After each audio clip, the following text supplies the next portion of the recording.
Welcome to the GSMC Book Review Podcast, brought to you by the GSMC Podcast Network. I am your host, Sarah. Welcome to this episode, this second episode of the week. I hope you are having a great week. Hope you have some good weekend plans coming up. As we get started with this episode, I do want to remind you, of course, to please like, follow, and subscribe on whatever platform you're either listening to or watching this episode on. Really does help the algorithm, gets the podcast out to more listeners, more readers. It's greatly appreciated. If you would like to help the podcast in another way, you can do so by going to gsmcpodcast.net. There you can give me a little holiday love. I say me, it's really the podcast and the network as a whole. But if you want to leave a tip or a donation, you can go to gsmcpodcast.net.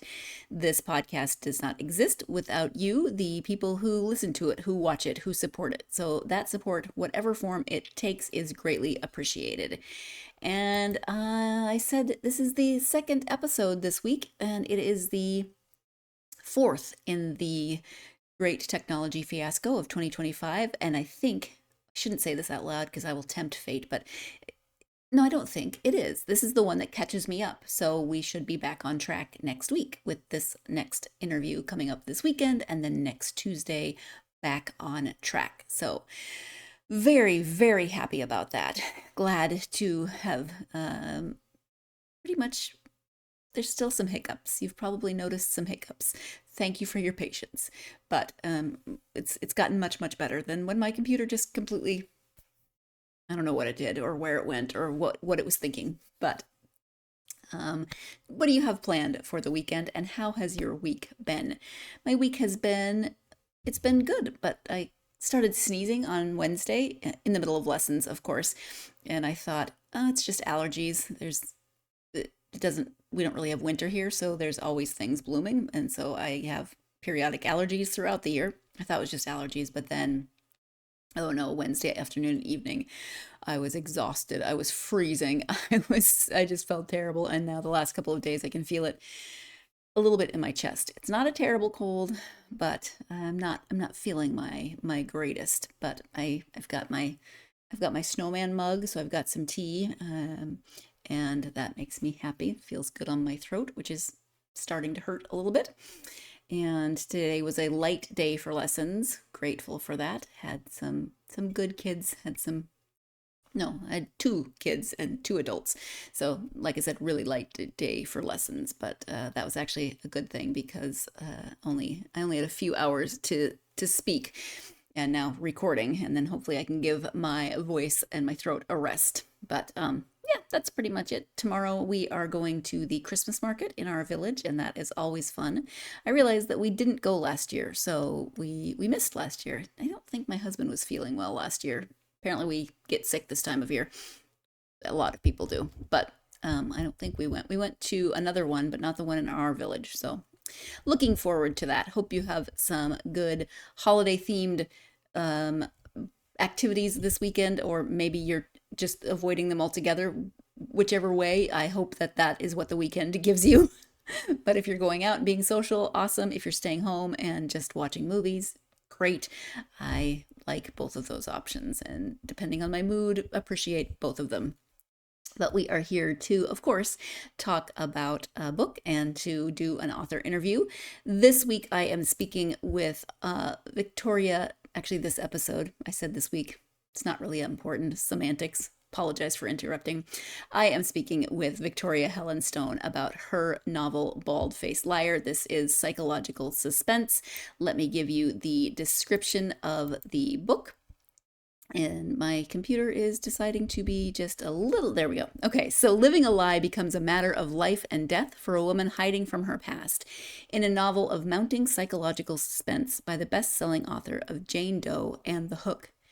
Traveling nurse Elizabeth May has a promising new home in Santa Cruz and another new identity. It's a pattern of reinvention for a woman escaping her traumatic childhood and hiding from the decades of notoriety and destruction that followed. Invisibility has kept Elizabeth safe. Until now. After all these years, someone sees her for who she is.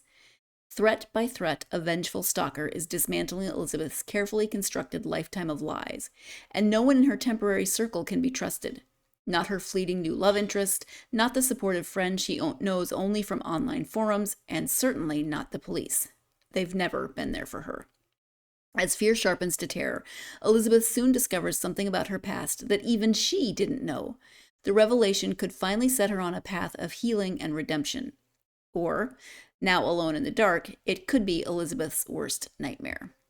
And so, again, that is the description of Bald Faced Liar. And as you heard, this is psychological suspense. Elizabeth is a complicated character. She is in many ways an unreliable narrator because she does lie about everything. I mean, about everything. How, like, that would stress me out. I'm stressed out just thinking about keeping track of all the lies that Elizabeth tells. So, in some ways, she's an unreliable narrator, but she also has a good backstory that explains why she is that unreliable narrator, why her life is what it is, and why she behaves in the world the way she does. So she's got that backstory. Victoria talks about that, of course, in the interview. And so she is also a compelling character. And I've said before that if I can't find something that I care about in a character, then it's hard for me to read. I have to resonate in some way with them. And sometimes unreliable narrators are very hard to find that point of connection. But with Elizabeth, no, I there were some moments of like, interesting choice. Okay, really? What are you thinking? But I liked her as a character. She's not dislikable. She has a lot of good qualities. She just makes some questionable choices, as does everyone, as do all characters in books. If they didn't, they wouldn't really have a story, and why would we read about them, right? So psychological suspense. And then, so she's got this complicated past, and everything is starting to catch up with her now, and she has no idea who to trust or what to do or what is going to happen next. So let's go ahead and turn to the interview with Victoria. Again, the book is called Bald Faced Liar. The author is Victoria Helen Stone.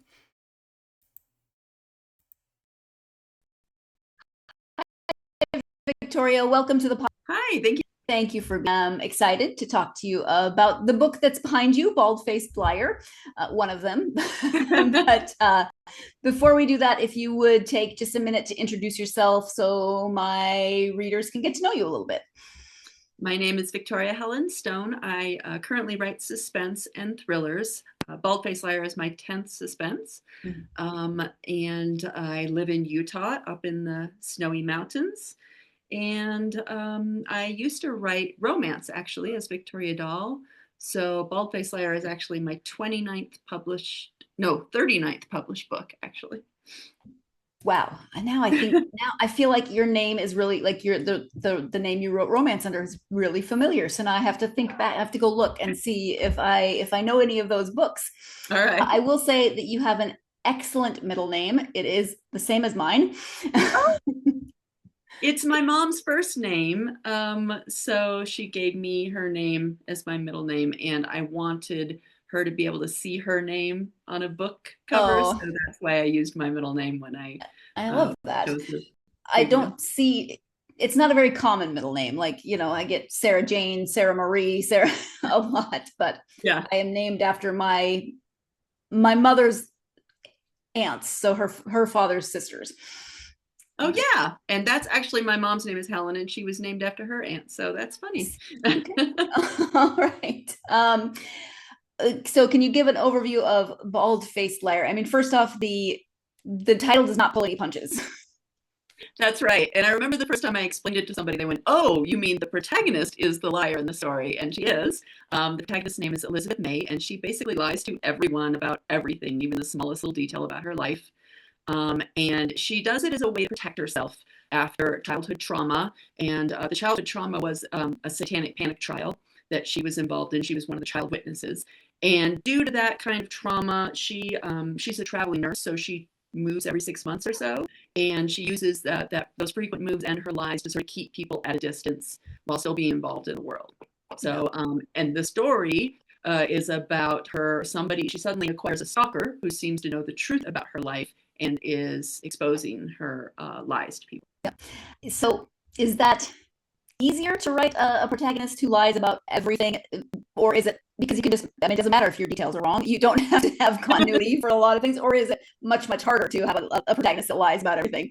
It was easy in that sense where if she was anytime she's in conversation, I can have her say anything that's sort of entertaining. And the funny thing about her is she keeps people at a distance, but she's an extrovert. She likes being around people. So it was really fun to write because I am not an extrovert and Mm-hmm. I kind of have a phobia about lying. I think it comes from being the youngest of five children and being accused of like little things when I was little that I didn't do, and there was no way to prove that. So, but getting stepping into her shoes, it was really just putting myself into an extrovert liar's situation, which is completely opposite from me. So I could just run with it. Yeah. But then were there challenges to writing an unreliable narrator as your protagonist? Yeah, I mean, I did have to keep track of. She tells different lies to different people in her life about what her career is, who her parents are, that kind of thing. And so I definitely had to keep track of every single person she interacted with, what she said her name was, what she told them about her family. So that was definitely and I have trouble with names when I'm writing. I often will just insert an incorrect name in, and my agent likes to make a joke that that's like I'm checking to see if she actually read the book because she'll point that out. So that part was a challenge keeping track because her name's Elizabeth, but she goes by Beth or Liz or Eliza or Betty or Betsy. She'll tell anybody anything about her name, and she just tells herself, well, it's my name. I can make up any nickname that I want to. It's not Right. really lying. But so, yeah, there was a lot of keeping track of that. Yeah. I can only imagine that there would be a lot of things to keep track of with a narrator who lies about everything. Lying is difficult for that very reason. You have to remember what you've told and to whom, and I would be stressed out about myself. But then, I mean, keeping track of those if I were the liar, but then writing a protagonist who is a liar would be very interesting, especially because of the way Elizabeth lies and how and to whom. She has specific stories that she has told to different people, and so trying to remember that would absolutely stress me out. And I don't know if I would be, well, I would definitely want a way to keep track if I was the author. If I was Victoria, I would definitely want a way to keep track of those lies to make sure that I, as the author and person who is forcing Elizabeth to lie, as it were, I would want to have a good way to keep track of those lies, so I was not tripping myself up or my main character. We're gonna go ahead and take our first break of this episode. When we come back, we'll be talking about Elizabeth further and her need to connect, even though she doesn't tell anyone the truth. She still has this need to connect in various ways. You are tuned in to the GSMC Book Review Podcast, and I'll be right back.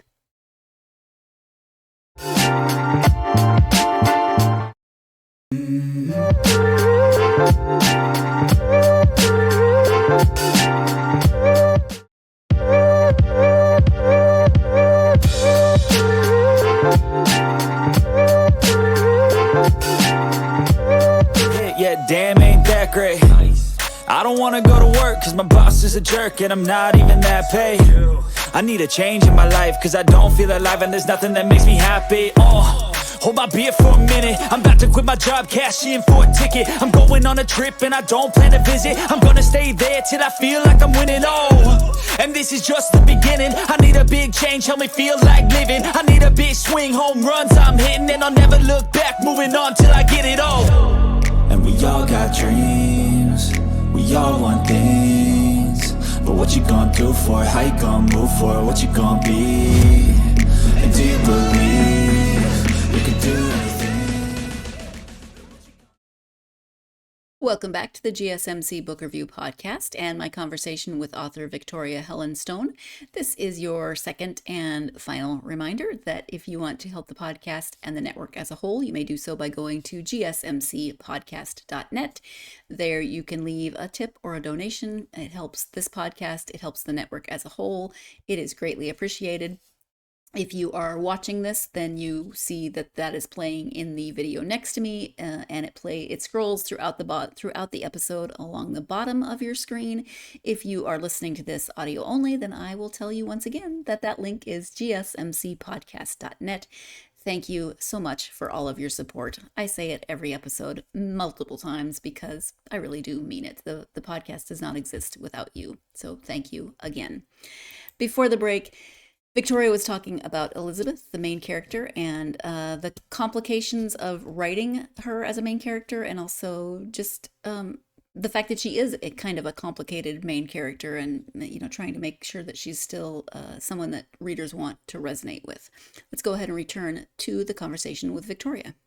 Keeps people at arm's length, like you said, but there's one, I think, really helpful paragraph where you talk about how to this person, she is, a vegetarian and she talks about this, or to this person, she talks about her childhood in this way, or to the, like, she keeps people at arm's length, but she also really seems to want to make connections with people, even though she's not going to have long-term relationships with them. Yeah, she uses her lies to create a sort of false intimacy with people. She can relate to anybody because, like you said, to the vegan barista, she's a vegetarian. To the guy who runs the barbecue joint, she's not. So she can establish these little connections with people in order to make herself, to feel like she's a part of a community, even though she's doesn't think she really is. So yeah, and it was really, that's the thing about Elizabeth, is she lies about everything, but none of it is malicious. It's all just, kind of entertainment for her, or to make people feel at ease, or just to share a connection with somebody. Mm-hmm. So I think we've covered a little bit about that about my next question in the last few answers, but what about her do you feel like will resonate with readers? I think, they talk, we hear a lot today about how people are disconnected. People are lonely because of the lives we live these days with technology or working from home, that kind of thing.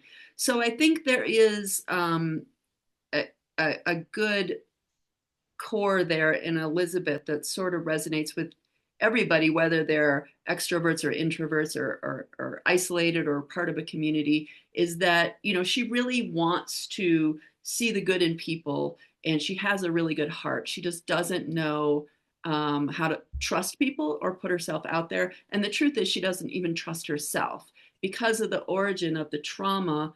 I don't. Can I talk about the satanic panic for a minute? Yeah, of course. Because I think people younger than me might not know what it was. And in the 80s and 90s, there was this wave of conspiracy theories that swept the country, which we're used to that now. But it was that childcare workers were actually running Satan worshiping rings out of their daycare facilities. Mm-hmm. The biggest case was the McMartin preschool trial that happened in California, and it dragged on. The trial, it's still the longest criminal trial in history. It dragged on for many, many, many years, and they investigators were like, it would start with a disgruntled parent complaining about a daycare center, and then investigators would start interviewing little kids, and the term leading questions doesn't even begin to cover it. It was insane, the kind of questions and pressure they would put on little toddlers. Like if a toddler says, no, I haven't seen anything like that, the police officer might say, well, you're, bad girls lie. You're not a bad girl, are you? Mm-hmm. Why are you lying about this? And then they would draw these kids into saying ridiculous things like, they were seeing babies murdered and they would have to eat the babies and that kind of thing. And then there were no missing babies. So the whole thing sort of culminated, like the highest point of it was that investigators decided that Satanists had breeding farms where they would breed their own babies to murder, because that would explain why there were no missing babies. Yeah. It was just bonkers. The more you read about it, the crazier it gets. This went on in the 80s and 90s, and it started in California and sort of swept slowly across the Midwest, which is where this book starts. But I guess all that is to say that she doesn't trust herself because she was manipulated into telling all these lies, even as a little kid. So she doesn't trust her own memory about things, much less other people. Yeah. Yeah. That I remember parts of it. I don't know if I was isolated enough where I grew up, but I mean, I remember things like we were seeing satanic symbols in Yeah. like name brand logos, or there was all kinds of crazy things. That part I do remember. I don't remember as much about the trials, but Yeah. um, Well, I just remember, when we were young, there were those tabloids when you would go check out. I guess there's still a couple probably. So when you were little, you would see these crazy headlines. There were like 4 or 5 tabloid newspapers back then. yeah, So yeah, I just remember seeing yes, these weird headlines about Satan and yeah. yes, yeah. I still say inquiring minds want to know, and I That's know right. that that's completely lost on most people younger than me. I just think, okay, you're Right. Yeah. inquisitive. Mhm. Um, so you've talked about that she is, in a lot of ways, she does have PTSD from her childhood, and she's still dealing with and or not dealing with that Right. trauma. Right. So how was it to write a character that was really informed by the trauma, and it's now she's there's her past, and now her future, she's or her present, there's another situation that she's trying to deal with, might be related, might not be related. I don't want to give a lot away, but so how was it to just write that character and kind of try to incorporate everything from her past and the trauma and uh, identity and everything that is involved in her personality? It was really fun to dig into. I love character development. And she is an unreliable narrator in a way. And so when the book opens, she has some weird habits that maybe it would be off-putting to people when they're Mm-hmm. reading it. But so I think she does a lot of spying on people and that kind of thing because she wants to feel like she's in a community, even Yeah. though she's scared to put herself out there. So it was a lot of fun developing her personality in a way where people start to see the sense in how she lives and people start to empathize with her and sympathize with her, even though on the face of it, somebody who lies to everyone about everything is not somebody, I feel like I would want to be involved with in any way. But it was a lot of fun digging into that and hoping that the reader can start to see, oh, this actually makes sense, like why she would live like this, how she's protecting herself, and really get to know the real her. Mm-hmm. When it comes to character development, you said you really enjoy that part of it, but do you like to have a very detailed sketch of the characters when you start writing, or do you like to let them evolve as you write? My favorite way of writing is, in general, my ideas for a book, a starting point for a book starts with the person and maybe some little interaction or tidbit about them, and then I start building out the character. So I definitely character development is like my number one, crucial part of writing a book. And so I do a ton of character development beforehand and figuring out their past and where they're coming from. And then as I write, I do start to get to know them better in the first few chapters, their voice, how they interact with people, how they react to things that are going on around them. But it's my absolute favorite part of writing, actually. Mm-hmm. One of my favorite parts of this process of interviewing authors is finding out some of their favorite parts and aspects of writing. And Victoria just said that character development is one of her favorite parts, and it's actually very different for many of the authors that I talk to. And I think it's so cool to hear their favorite parts. For some people, it's research. They could research forever. And for some people, it's the actual writing. Some people really love the editing. Here, it's character development. And I just find that it's everyone is a little bit different, and so a different part of the writing process speaks to them as their favorite. And I personally find that kind of fun and interesting. Hopefully, you do as well. We are going to take our next break of this episode. When we come back, the inspiration for all of this and Elizabeth's story. You're tuned in to the GSMC Book Review podcast, and I will be right back.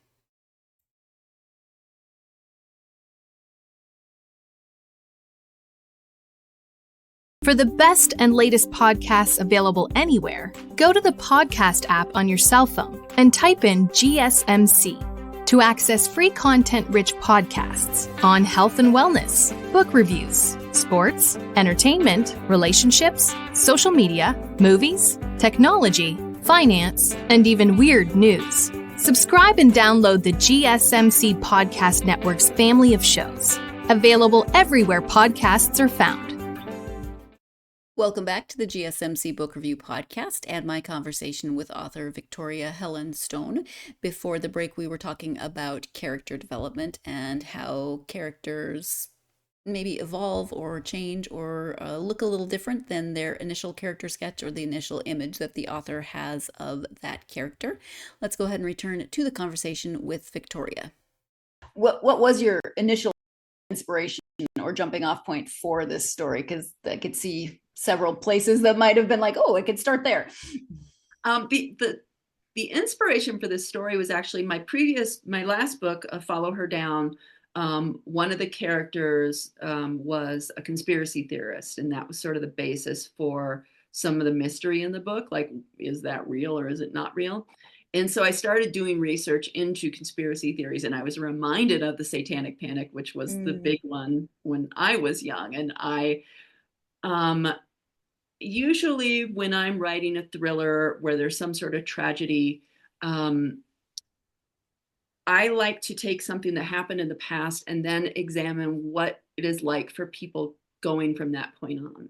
So in being reminded of the Satanic Panic, I started thinking, like, what happened to those children? I mean, they were really traumatized by the authorities, and they were young enough that some of them probably think this terrible stuff happened. Like, for them, it happened. If an adult is telling you, you saw babies being murdered, you were tortured, you saw the devil in a black cape. If you're being told that as a 4-year-old, that might be real to you from that point on.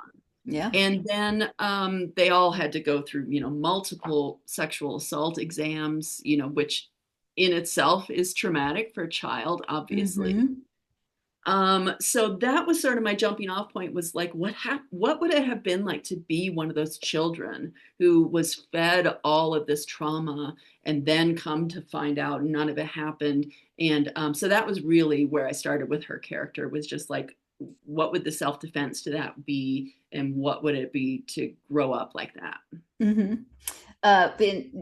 In your research, did you, I would assume that you kind of followed some of those children into adulthood, or were there any points of real interest in that research? Yeah, I didn't find a lot from their point of view, aside from some nonfiction books I read.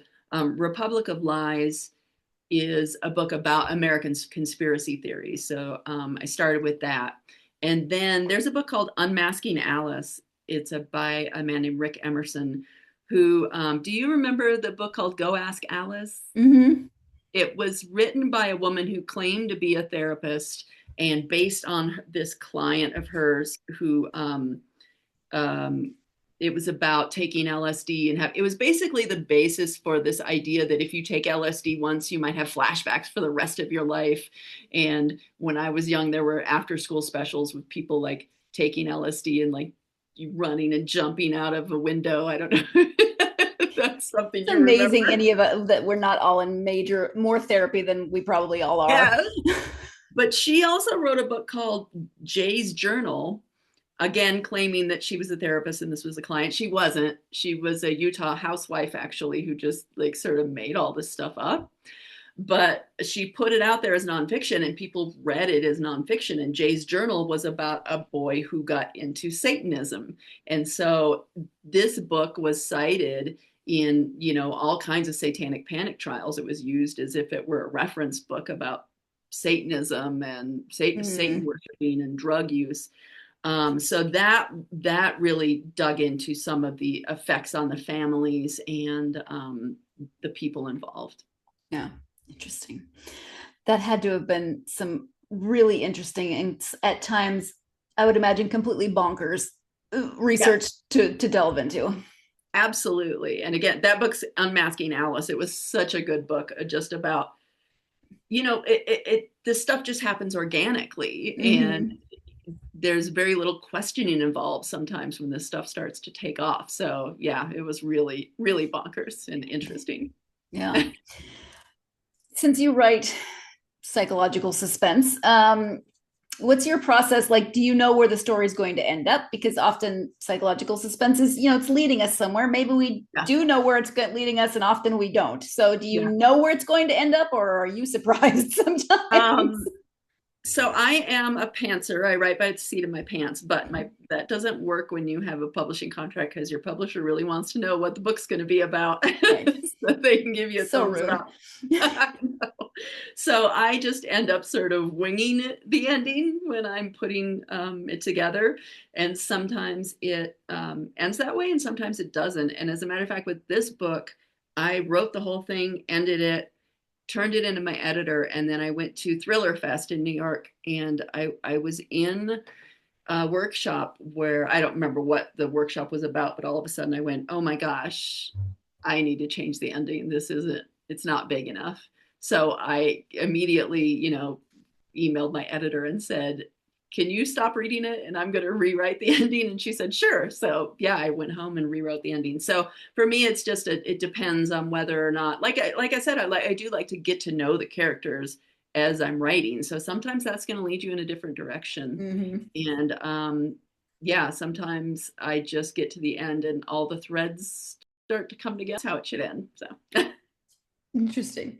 I feel like authors who are listening to this who are planners are like just having heart palpitations right yeah, now. cold sweats. Yeah.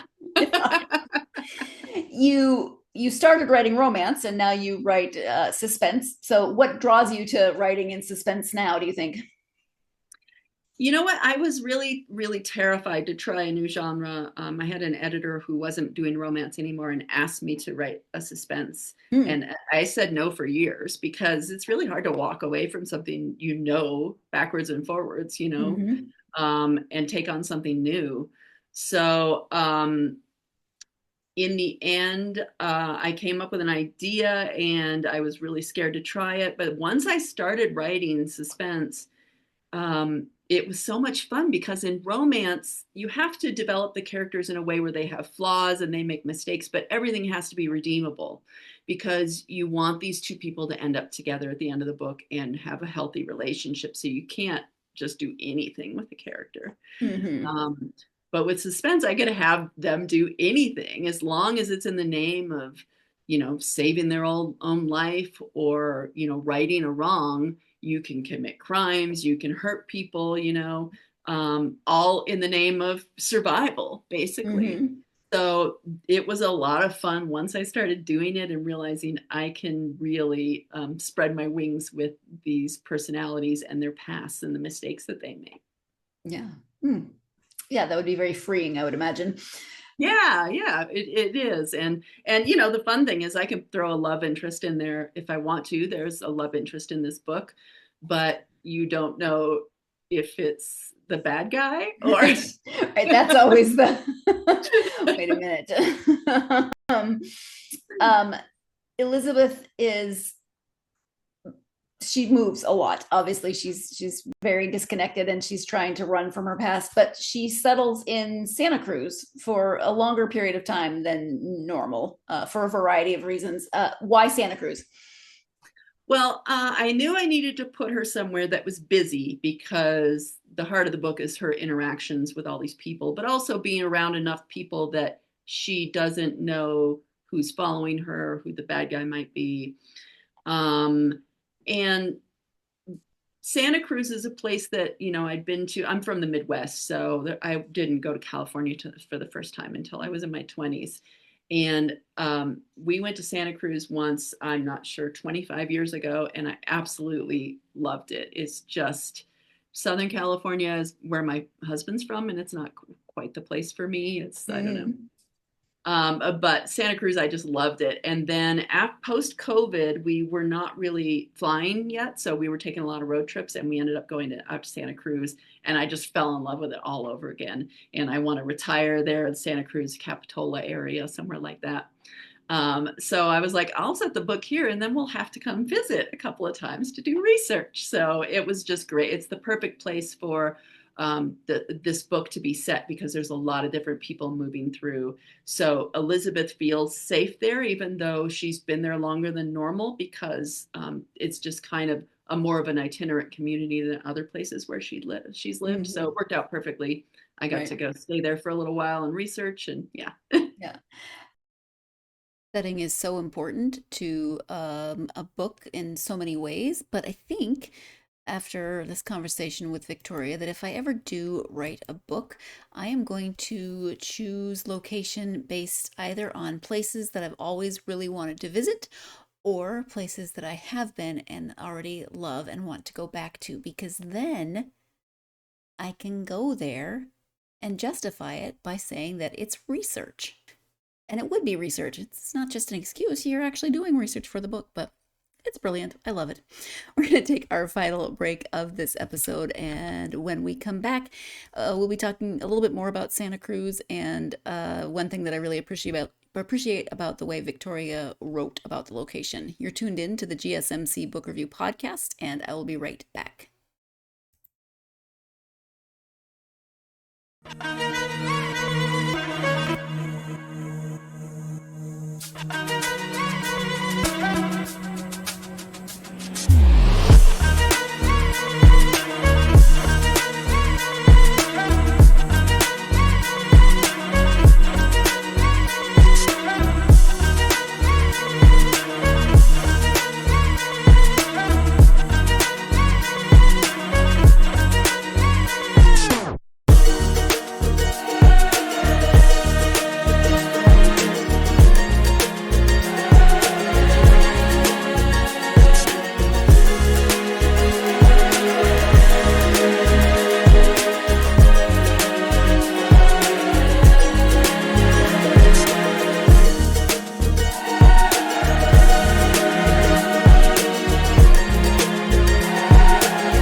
Welcome back to the GSMC Book Review Podcast and the conclusion of my interview with Victoria Helen Stone. Before the break, Victoria was talking about why she set the book in Santa Cruz. So just a reminder, we're still talking a little bit about Santa Cruz, which will help with my next comment. Let's return to that conversation. And something that is not related really to anything except that it made me smile is you keep referencing that it's the beach and it's summer, but it's cold. People do not understand about certain parts of Northern California, how cold it is in the summer. Yes. And I was, as somebody from the Midwest who grew up, watching movies and TV shows set in California, the first time I went, I didn't know the water was cold. I was shocked. Yes. Yes. We seem to be of similar age. So do you remember those ad campaigns in, I think, the 80s, maybe early 90s, about Santa Cruz and the California Beach Boardwalk? That song lives rent-free, unfortunately, in my head. I hadn't remembered it until this book. I don't think I know. I'm not going to sing it. My reference for Santa Cruz was more like Lost Boys. Oh, yeah. Pretty creepy, but obviously a beautiful place during the day, and then at night it's a little foggy. And that's such a bad, awesome movie. I know. I rewatched it. I was obsessed. I rewatched it when I was finishing up this book, and it was good. It was really good and fun. Yeah. Good. Yeah, I was just thinking about that the other day. I was like, I need to rewatch that. You mentioned going to the library, reading a lot as a child. So, favorite authors and genres. You know what? I keep having this problem where when I'm writing a genre, I try not to read it while I'm actively writing. So I keep moving on to. So when I was writing romance, I would read a lot of suspense and thrillers and horror. And now I'm writing suspense. So I read a lot of horror and nonfiction. So it's kind of I really love Martha Wells' Murderbot Diaries series. I don't know if you've ever read it. Mm-mm. It's fantastic. A TV show just started, but the books are just it's a sci-fi, which again is not what I write, so I can sort of lose myself in it. But Murderbot Diaries by Martha Wells. Nat Cassidy is my favorite horror writer right now. Mm. And then nonfiction, I love Susan Casey, who writes these great narrative nonfiction books about things like the ocean and diving and big waves and stuff that I don't really know anything about. So I can just really learn a lot from it. Right. And you never know when it might come up in a book later. That's right. You'll be Exactly. like, I know something about this. That's right. I know you have a website, so if you can share your website and any social media that you're active on. VictoriaHelenStone.com is the website, and I'm on Instagram and Blue Sky under Victoria Helen Stone. Okay, great. Thank you. Victoria, is there anything that we haven't talked about that you want to make sure that you highlighted during this time?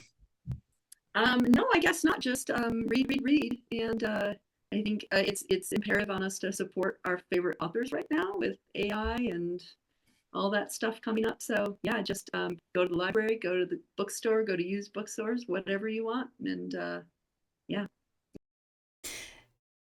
So normally I would say thank you to Victoria at the end of the conversation, thanking her for being on the podcast, talking to me about the book, about writing, etc. And I did, but as you know, we are experiencing some continued technical difficulties, and that part of the recording got a little funky.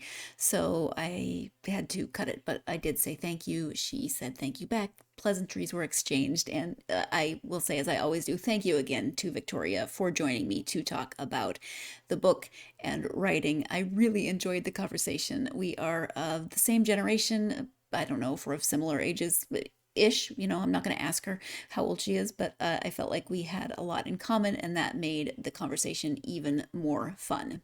If you are a fan of psychological suspense, then definitely check this one out. If you like standalone books, then you've got a nice contained story here. If you like complicated, potentially unreliable narrators that still manage to resonate with readers, then that is another reason to check this one out.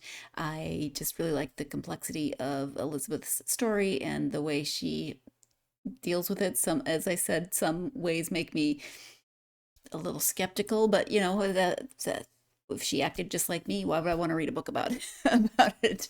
I would not. So I like to read books that make me go, oh, interesting choice. Okay. And then kind of figure out, all right, you've made that choice. What happens next? And then, of course, trying to figure out who in her relatively small circle of people, because she doesn't let a lot of people in. So who is behind everything that's now going on in her life? So you're a fan of psychological suspense, then definitely check out this book. And of course, it's not Victoria's only book. She does have romance, but she's also got more psychological suspense. So if you are looking for a new author, you may have just found that in Victoria, writing under both of her names. And you can find out more information, of course, on her website. So thank you to Victoria. Thank you, as always, to you for joining me for this episode. I hope that you will join me for the next interview, when we should hopefully be back on track. Again, I shouldn't keep saying that out loud, but I will be speaking with Kate Ballinger about the first two books in her original Sinners series. Oof. Say that 10 times fast. So Original Sinner and Wicked Believer are the first two. The third one, I believe, is coming out in March. So these are spicy romantasy, and one of the main characters is Lucifer himself. So join me for the conversation with Kate on the next episode. In the meantime, I hope you had a great week. I hope you've got some really great weekend plans coming up. if you are a fan of this podcast, please do take the time to like, follow, and subscribe on whatever platform you're either listening to or watching the episode on. As always, it really does help the algorithm. As always, do that same thing for your authors. Algorithms currently make the world go round. Leaving a great review is also incredibly helpful. So thank you in advance or after the fact if you've already done it. But please do. That does help the podcast, leaving that review and leaving reviews for your authors. Just repeated myself. You can follow the podcast on social media: Facebook, X, Instagram, TikTok, and Blue Sky. Love hearing from you. Come find the podcast. Ask me questions. Tell me what you're reading. Tell me what you want to read, etc., etc. All of those things that I love hearing about. Come find the podcast. Ask me questions. Again, I hope you have some great weekend plans coming up, even if those plans are staying at home and doing absolutely nothing. Those are lovely, valid plans. And give you exactly enough time to do what I always wish for you at the end of these episodes, and that's to get yourself lost in a good book. Thanks so much, and I'll talk to you next time.